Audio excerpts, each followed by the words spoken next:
She planted herself right in front of the glass doors, arms folded, smirk painted on like cheap lipstick. "Sorry," she said, voice dripping mockery. "This place is for guests." Behind her, the marble lobby gleamed. My hotel. My name carved in gold on the plaque outside, though she didn't know it yet. My mother's hand touched my arm. "Not now," she whispered. "Don't embarrass your father." Embarrass him? He'd done that himself 100 times over. But I stayed still, not because I was weak, because revenge tastes better when it's served after they've already started to celebrate your failure. And then his boss walked in, my father's boss, the man who controlled his entire career. He looked past my sister's smug face straight at me. "Ma'am," he said, and the air went silent. Before they forgot who I was, it hadn't always been war between me and my sister. When we were kids, she'd braid my hair before school. I'd cover for her when she came home late. We were allies until I started winning. She never forgave me for earning my first million before 30, or for not needing the safety net our parents dangled over us. I remember the first public jab she took at me, a family dinner, wine glasses clinking, her voice sharp. Well, at least I didn't get dumped by my fiancé 2 weeks before the wedding. Everyone laughed. I smiled, pretending the knife she'd slipped under the table hadn't just drawn blood. That's the thing about family betrayal. It's casual at first. A joke here, a dismissal there, until one day you're standing outside your own hotel and your sister is blocking the door like a security guard you didn't hire. The breaking point. 6 months before that moment, my father called me reckless for refusing to invest in his friend's failing business. My sister was there, sipping champagne, watching.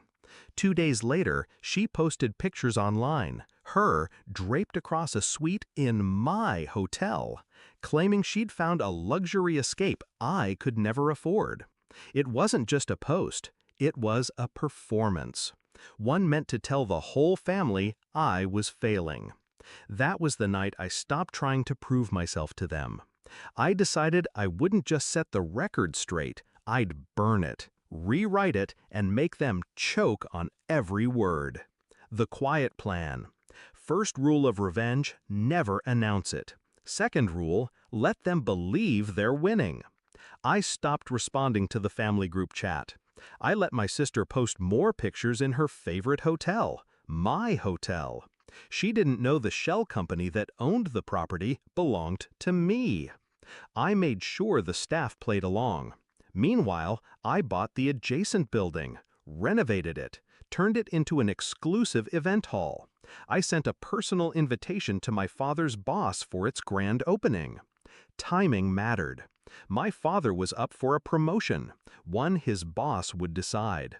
I knew if the man saw who really held the cards in this city, the balance of power at home would shift forever.